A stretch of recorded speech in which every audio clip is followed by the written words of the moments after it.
reality of people who try to make you accept this false reality.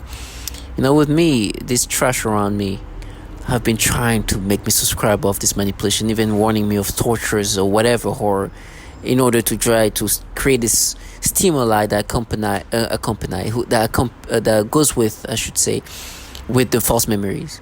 And they have no shame. They continuously do that. They think if they tell me how I'm going to be tortured, framed, things actually should validate that they will be manipulating me in this fashion. They say that in order to put fear in me. Now, I don't have fear in that sense. I'll probably be fearful of the horror, but I'm not fearful of thinking that these things are something that people believe is true or not. I don't care. First of all, and I know everybody's aware. They know the tactics. The tactics are simple. To make me think and make me subscribe to the current experiences. Today, they falsify my memories, and it's not ending. They manipulate and falsify any memories they can to make me subscribe to this. And then they have this contracted trash, the clowns, opportunists, low life, that enjoy participating in this. It's not a hard thing to do. All you need as a perp in this program is just have shamelessness, which this is easy to acquire if you don't respect yourself, especially. So for me, I put that in their faces. When we face each other, they know I despise them. I don't have no respect for them, and I know they deserve to die. Truly, trash that can do evilness in this facilitated way because it's simplified. So what they do is they keep falsifying memories and then have these clowns around you using terminology like we're mapped head, we're this and that. They use this verbiage to try to make it sound like they just didn't alter the memories. This is another example here. This is a sad movie that you're probably familiar with. Kite Runner. I remember watching that, when it came out, or maybe 08, 09, around that time. I think it came out 07. I remember seeing the movie around that same time. 08 or 09, maybe a year later or so. This is a sad movie. If you don't know what it is, watch it. It's a sad movie. It's about two friends that were friends back in Afghanistan, I think during the pre-Soviet war. Pre-Soviet trying to take over, and then talking about their friendship. One, I think, come from a wealthy family, another one from more poverty family, but they were still very good friend. The one of the friend was just willing to sacrifice himself for his best friend. It's really sad and very sexually graphic too, because there's a lot of sexual things happening to these children. This kid, unfortunately, one of the best friend actually end up getting raped by other kids, which is disturbing, but I guess that was the things that was happening there. And then the story goes even further, where then the war starts. The Soviet war starts. Then they survive that. Then the Taliban war starts, or something of that nature. Then one of the best friend ends up going to the U.S., and the other one is left in the country where he has a child there, and he ends up dying and getting killed. And unfortunately, he asked his best friend who's in the US to come and save his son. And his son is captured by the Taliban, and the Taliban are actually pressing this son and raping the child. It's a really sad story.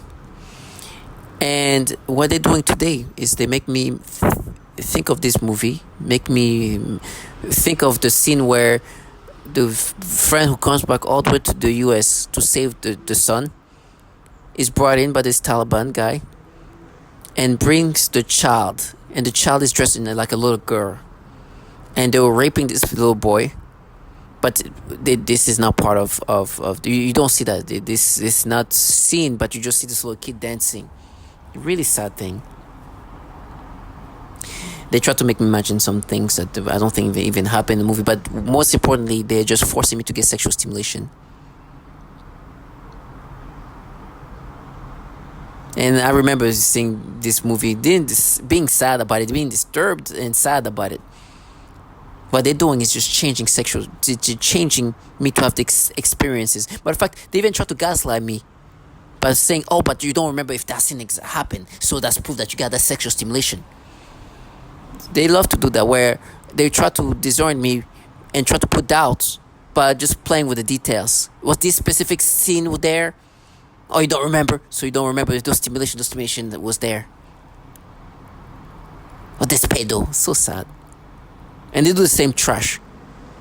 to try to gaslight you in these false memories. I did not experience these things, but they want me to subscribe to this. And they use the clowns like that. I wish I would have more pictures of these clowns reliving around me, trying to make me subscribe to that. It's sad, it's what they do. And they try to make me subscribe to that. Now, that's their job. By changing my memories, they're trying to make me identify my current manipulation, what they do to me today. It's been something they've done systematically, and it's been disturbing. They alter the memories that they want to alter and make me subscribe to it. Right now, they're even bringing other things to try to make me subscribe to this false memory. But be say, but no, but I remember the movie about I forgot this Washington Denzel watched the movie to try to make me subscribe to this false memory here, try to confuse me. It's like, no, you're implanting this false memory right now, wanting to make me subscribe to my current experiences. This experience were not experienced. This was a really sad movie that you're trying to put stimulation that we didn't experience, wasn't experienced. And they continuously do that. And then they have clowns around you trying to gaslight me to identify with this, who try to disorient me and manipulate me and confuse me to accepting these things. This is a great movie. I recommend everybody to go watch it, but it's a really sad movie that this perps want me to have experience in different fashion. And they contract the trash that come in all shape or form to make me identify with this. And they have no shame. They know that the thing is, at this point, it's getting to the point where I don't even have doubt. I know that's what they manipulate my brain to experience. But they think they can gaslight me to the point of accepting these false memories. And the truth is, I think they're even willing to go as far as I'm willing to go. Which, I'm okay with that. But before this happens, I'll make sure that these people don't even live in a fantasized reality. You failed in this false memory. I know you falsifying this memory. I know the experience that you're implanting is what you've created. Once again, target individuals, stay strong. Do not identify with these manipulations. Understand they have a goal, an agenda that is making you to try to make you identify with an identity that is not you. Do not adopt this identity. Understand that's their job. And they come in all shape or form. Some of them are childlike individual, which is understandable why they enjoy it. Some of them are just regular everyday citizen. They are not just childish. They are just childish adult. And they're gonna do everything they can to break you down into accepting this manipulation. From telling you how you're gonna be castrated and all this and that. I'm like, I'd rather get my private part cut in pieces than let you live your fantasy. You will get yours, maybe not today. And you failed. Now, if you face me with this fantasized reality, I reassure you there'll be a reaction that's not based on what you wish.